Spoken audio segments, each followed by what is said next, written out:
Assalamualaikum warahmatullahi wabarakatuh. Salam sejahtera bagi kita semua. Shalom. Om Swastiastu, Namo Buddhaya, salam kebajikan.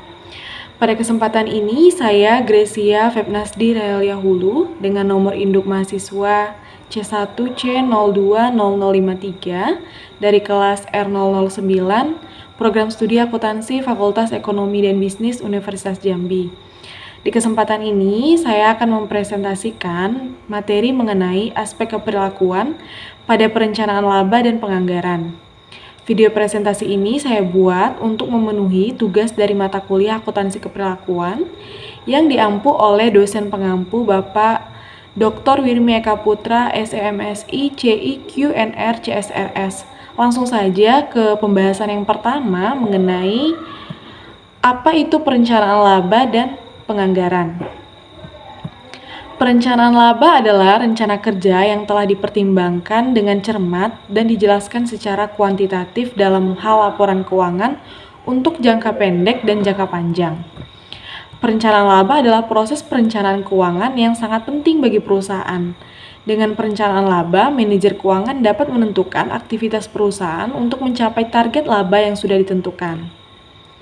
Kemudian, anggaran merupakan perencanaan manajerial untuk tindakan yang dinyatakan dalam istilah-istilah keuangan.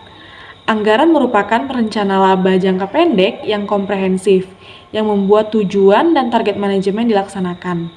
Anggaran adalah alat manajerial yang memastikan pencapaian target organisasional dan memberikan pedoman yang rinci untuk operasi harian. Nah, penyusunan anggaran adalah suatu tugas yang bersifat teknis. Kata-kata seperti keuangan, angka, dan estimasi muncul ketika seseorang berpikir mengenai anggaran. Tetapi di balik seluruh citra teknis yang berkaitan dengan anggaran, terdapat manusia. Manusialah yang menyusun anggaran dan manusia juga yang harus hidup dengan anggaran tersebut. Jadi, anggaran ini memiliki dampak langsung terhadap perilaku manusia. Selanjutnya, pembahasan selanjutnya mengenai fungsi dari perencanaan laba dan anggaran. Ada beberapa fungsi anggaran. Yang pertama yaitu anggaran merupakan hasil dari proses perencanaan perusahaan. Sebagai hasil negosiasi antar anggota organisasi yang dominan, anggaran mencerminkan konsensus organisasional mengenai tujuan operasi untuk masa depan. Kemudian yang kedua, anggaran merupakan cetak biru perusahaan untuk bertindak, yang mencerminkan prioritas manajemen dalam alokasi sumber daya organisasi.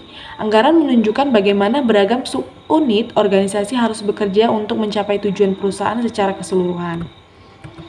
Kemudian, anggaran bertindak sebagai suatu alat komunikasi internal yang menghubungkan beragam departemen atau divisi organisasi antara yang satu dengan yang lainnya dan dengan manajemen puncak. Arus informasi dari departemen ke departemen fungsi untuk mengordinasikan dan memfasilitasi aktivitas organisasi secara keseluruhan. Arus informasi dari manajemen puncak ke tingkat organisasi yang lebih rendah mengandung penjelasan operasional mengenai pencapaian atau deviasi penganggaran. Kemudian yang keempat, dengan menetapkan tujuan dalam kriteria kinerja yang dapat diukur, anggaran berfungsi sebagai standar terhadap mana hasil operasi aktual dapat dibandingkan. Hal ini merupakan dasar untuk mengevaluasi kinerja dari manajemen pusat biaya dan laba. Kemudian yang kelima, anggaran berfungsi sebagai alat pengendalian yang memungkinkan manajemen untuk menemukan bidang-bidang yang menjadi kekuatan atau kelemahan perusahaan. Hal ini memungkinkan manajemen untuk menentukan tindakan yang korektif yang tepat. Kemudian yang terakhir, anggaran mencoba untuk mempengaruhi dan memotivasi baik manajer maupun karyawan untuk terus bertindak dengan cara yang konsisten, dengan operasi yang efektif dan efisien serta selaras dengan tujuan organisasi. Jadi anggaran telah menjadi alat manajemen yang diterima untuk merencanakan dan mengendalikan aktivitas organisasi. Anggaran ini dapat diterapkan dengan berbagai tingkatan kerumitan dan keberhasilan oleh kebanyakan organisasi bisnis dan nirlaba. Selanjutnya kita ke pembahasan mengenai tahapan utama dalam proses penyusunan anggaran. Ada 3 tahapan utama. Yang pertama itu penetapan tujuan. Nah, aktivitas perencanaan itu dimulai dengan menerjemahkan tujuan organisasi yang luas ke dalam tujuan-tujuan aktivitas yang khusus. Untuk menyusun rencana yang realistis dan menciptakan anggaran yang praktis, interaksi yang ekstensif diperlukan antara manajer lini dan manajer staf organisasi. Ketika memformulasikan tujuan organisasi dan menerjemahkannya ke dalam target operasi, diperlukan kehati-hatian untuk menetapkan suatu hierarki tujuan dan target yang realistis dan jika memungkinkan harmonis dengan target dan kebutuhan pribadi dari manajer dan karyawan. Kemudian tahap selanjutnya itu tahap implementasi. Nah, pada tahap implementasi ini, rencana formal tersebut digunakan untuk mengkomunikasikan tujuan dan strategi organisasi serta untuk memotivasi orang secara positif dalam organisasi. Jadi konsep ilmu keperilakuan utama yang mempengaruhi tahap implementasi ini adalah komunikasi, kerjasama, dan koordinasi. Selanjutnya yang terakhir yaitu tahap pengendalian dan evaluasi kinerja. Nah, setelah anggaran diimplementasikan, maka anggaran tersebut berfungsi sebagai elemen kunci dalam sistem pengendalian. Nah, anggaran ini menjadi tolak ukur terhadap mana kinerja aktual dibandingkan dan berfungsi sebagai suatu dasar untuk melakukan manajemen berdasarkan pengecualian. Selanjutnya yaitu langkah-langkah untuk menyusun anggaran atau rencana laba. Terdapat 4 langkah. Yang pertama, manajemen puncak harus memutuskan apa yang menjadi tujuan jangka pendek perusahaan dan strategi mana yang akan digunakan untuk mencapainya. Kemudian yang kedua, tujuan harus ditetapkan dan sumber daya dialokasikan. Kemudian yang ketiga, suatu anggaran atau rencana laba yang komprehensif harus disusun, kemudian disetujui oleh manajemen puncak. Setelah disetujui, anggaran harus dikomunikasikan kepada penyelia dan karyawan yang kinerjanya dikendalikan. Dan yang terakhir, anggaran digunakan untuk mengendalikan biaya dan menentukan bidang-bidang masalah dalam organisasi tersebut dengan membandingkan hasil kinerja aktual dengan tujuan yang telah dianggarkan secara periodik. Selanjutnya kita akan membahas mengenai konsekuensi disfungsional dari proses penyusunan anggaran. Berbagai fungsi anggaran seperti penetapan suatu tujuan, pengendalian, dan mekanisme evaluasi kinerja dapat memicu berbagai konsekuensi disfungsional seperti rasa tidak percaya, resistensi, konflik internal, dan efek samping lainnya yang tidak dapat diinginkan. Kemudian, kita akan membahas mengenai relevansi konsep ilmu keperilakuan dalam lingkungan perencanaan. Yang pertama itu dampak dari lingkungan perencanaan. Nah, sebelum ilmu keperilakuan yang mempengaruhi proses perencanaan atau penyusunan anggaran dapat dibahas dengan berarti, adalah perlu untuk memperkenalkan faktor-faktor yang menimbulkan variasi dalam lingkungan perencanaan. Nah, lingkungan perencanaan ini mengacu pada struktur proses dan pola-pola interaksi dalam penetapan kerja. Hal tersebut kadangkala disebut dengan budaya atau iklim organisasi. Hal ini meliputi tingkat formalitas dalam interaksi manusia, penerimaan manajemen puncak terhadap ide-ide baru, prosedur dan perangkat untuk membuat agar pekerjaan dilakukan, perasaan identifikasi dengan organisasi, tingkat korelasi dari tenaga kerja, dan seterusnya. Kemudian ukuran dan struktur organisasi. Nah, ukuran dan struktur dari suatu organisasi ini mempengaruhi perilaku manusia dan pola interaksi dalam tahap penetapan tujuan, implementasi dan pengendalian serta evaluasi terhadap proses perencanaan. Ukuran organisasi tersebut meliputi jumlah lapisan wewenang, jumlah kantor atau posisi pada setiap lapisan, tanggung jawab dari setiap kantor, dan prosedur untuk membuat pekerjaan dilakukan. Kemudian itu selanjutnya gaya kepemimpinan. Nah, dalam praktik agar dapat sukses, manajer harus menyesuaikan perilakunya dengan kondisi bawahannya. Hal ini merupakan satu kesatuan yang tidak terpisahkan seperti halnya rangkaian kesatuan gaya kepemimpinan demokratis atau otokratis. Gaya kepemimpinan semacam itu memang tidak secara eksak menggambarkan berbagai tingkah laku atau gaya yang berbeda dari seorang pemimpin. Kemudian stabilitas lingkungan organisasi. Nah, faktor lain yang mempengaruhi lingkungan perencanaan adalah lingkungan eksternal. Lingkungan tersebut meliputi iklim politik dan ekonomi, ketersediaan pasokan, struktur industri dan yang melayani organisasi, hakikat persaingan, dan lain sebagainya. Nah, lingkungan yang stabil akan mengenakan risiko yang terbatas dan memungkinkan proses penetapan tujuan menjadi demokratis dan partisipatif. Selanjutnya kita akan membahas mengenai konsep-konsep keperilakuan yang relevan dalam proses penyusunan anggaran. Nah, dalam yang pertama itu tahap penetapan tujuan. Nah, selama tahap penetapan tujuan umum dari manajemen puncak diterjemahkan ke dalam target-target yang pasti yang dapat diukur bagi organisasi serta bagi setiap subunit utama. Jadi penting untuk diingat bahwa orang-orang dalam organisasi itu bertanggung jawab untuk menentukan sasaran dan menetapkan tujuan. Nah, orang-orang dalam organisasi juga bertanggung jawab atas pencapaian sasaran dan tujuan tersebut. Dengan demikian, fase penetapan tujuan dan perencanaan penuh dengan kekurangan dalam perilaku. Selanjutnya ada keselarasan tujuan. Keselarasan tujuan atau kompatibilitas ini akan terjadi ketika individu memandang bahwa kebutuhan pribadi dapat dipenuhi dengan mencapai tujuan organisasi.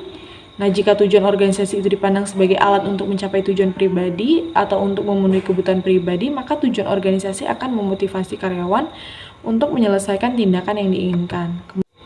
Kemudian partisipasi. Nah, partisipasi dalam proses penyusunan anggaran ini diklaim oleh sebagian besar orang sebagai obat mujarab untuk memenuhi kebutuhan yang akan harga diri dan aktualisasi diri dari para anggota organisasi. Nah, karena partisipasi ini dianggap suatu proses pengambilan keputusan bersama oleh dua bagian atau lebih pihak di mana keputusan tersebut akan memiliki dampak masa depan terhadap yang mereka buat.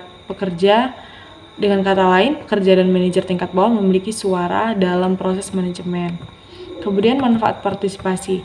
Nah, salah satu manfaat dari partisipasi yang berhasil adalah bahwa partisipan menjadi terlibat secara emosi dan bukan hanya secara tugas dalam pekerjaan mereka. Kemudian ada batasan dan permasalahan partisipasi. Bahkan dalam kondisi yang paling ideal sekalipun, partisipasi dalam penetapan tujuan mempunyai keterbatasan sendiri. Proses partisipasi ini memberikan kekuasaan kepada para manajer untuk menetapkan isi dan anggaran mereka.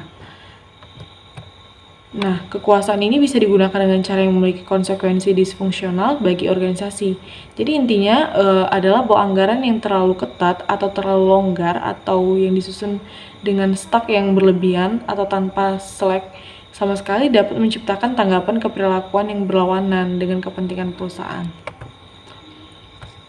Selanjutnya, tahap implementasi. Nah, setelah tujuan organisasi itu ditetapkan, Direktur Perencanaan mengonsolidasikannya ke dalam anggaran formal yang komprehensif. Anggaran tersebut kemudian diimplementasikan melalui komunikasi kepada karyawan sebagai kunci dalam organisasi. Kemudian pengkomunikasian anggaran. Nah, Direktur Perencanaan bertanggung jawab untuk mengimplementasi anggaran. Hal ini dicapai dengan mengkomunikasikan sasaran operasional yang disetujui kepada orang-orang di tingkat organisasi yang lebih rendah. Selain bertujuan untuk mengkomunikasikan manajer tingkat bawah mengenai tanggung jawab mereka, komunikasi atas sasaran anggaran juga dimaksudkan untuk memenangkan kepercayaan dari karyawan tingkat bawah. Kemudian selanjutnya itu kerjasama dan koordinasi. Nah, implementasi anggaran yang berhasil membutuhkan kerjasama dari orang-orang dengan beraneka ragam keterampilan dan bakat. Jadi setiap dimensi dari rencana tersebut harus dijelaskan dengan hati-hati kepada mereka yang bertanggung jawab untuk mengambil tindakan guna mengembangkan dalam diri mereka suatu perasaan akan keterlibatan dan nilai penting mereka sendiri dalam konteks anggaran keseluruhan. Selanjutnya itu tahap pengendalian dan evaluasi kinerja. Nah, dalam tahap pengendalian dan evaluasi kinerja aktual dibandingkan dengan standar yang dianggarkan guna menentukan bidang-bidang permasalahan dalam organisasi tersebut dan menyarankan tindakan yang sesuai untuk memperbaiki kinerja yang di bawah standar. Perbandingan antara biaya aktual dan biaya yang dianggarkan juga akan mengindikasikan kinerja di atas anggaran. Selanjutnya itu laporan-laporan kinerja. Nah, untuk mempertahankan kendali atas biaya dan untuk menjaga agar karyawan termotivasi ke arah pencapaian sasaran, laporan kinerja itu sebaiknya disusun dan didistribusikan paling tidak secara bulanan. Nah, penerbitan laporan kinerja yang tepat waktu memiliki dampak mendorong pada moral karyawan. Nah, kurangnya umpan balik kinerja penundaan dalam umpan balik dan jarangnya atau sporadisnya umpan balik ini memiliki dampak yang menghilangkan moral dan kinerja. Jadi laporan kinerja ini dapat mendorong karyawan untuk merasakan tekanan, kegelisahan. Jadi kita mengetahui dari ilmu pengetahuan sosial bahwa orang akan bertindak berdasarkan pada apa yang mereka pikirkan atau rasakan. Dengan demikian, direktur perencanaan sebaiknya sangat sensitif terhadap reaksi manusia terhadap laporan kinerja. Hal itu juga menunjukkan hakikat penting dari laporan kinerja sebagai alat komunikasi yang memicu reaksi manusia. Selanjutnya kita akan masuk ke contoh hasil riset aspek keperilakuan pada penganggaran di perusahaan. Di sini saya mengutip dari jurnal ilmiah manajemen ekonomi dan akuntansi yang berjudul aspek keperilakuan dalam proses penganggaran di perusahaan jasa. Yang penelitinya yaitu Raci Pitaloka dan Sri Trisnaningsih. Rumusan masalahnya itu apakah ada aspek keperilakuan dalam proses penganggaran pada PT Kendra Ciptaloka Konsultan? Kemudian, apakah ada penerapan kebijakan insentif dalam pengendalian anggaran pada PT Kerna Ciptaloka Konsultan? Nah, kesimpulannya yang pertama, terdapat aspek keperilakuan dalam proses penganggaran pada PT Kendra Ciptaloka Konsultan. Perusahaan tersebut menerapkan proses penyusunan anggaran dengan penganggaran secara partisipasi, sehingga manajer atau bawahan akan merasa bertanggung jawab terhadap anggaran yang telah dibuat. Semakin tinggi keterlibatan mereka, maka semakin tinggi pula tanggung jawab untuk melaksanakan keputusan yang dihasilkan bersama. Kemudian kesimpulan yang poin kedua yaitu PT Kerna Ciptaloka Konsultan memiliki kebijakan insentif dalam pengendalian anggaran. Dengan penerapan insentif pada akhir masa proyek selain pada pencapaian target anggaran tetapi juga pada keuntungan proyek, maka manajer dan bawahan akan berusaha menetapkan anggaran dengan sewajarnya bahkan seefisien mungkin agar mendapatkan presentasi insentif yang lebih besar. Baiklah, tidak terasa kita sudah sampai pada ujung pembahasan pada materi aspek keperilakuan pada perencanaan laba dan penganggaran. Mohon maaf jika ada kata atau kalimat yang kurang berkenan. Terima kasih atas waktu dan perhatiannya.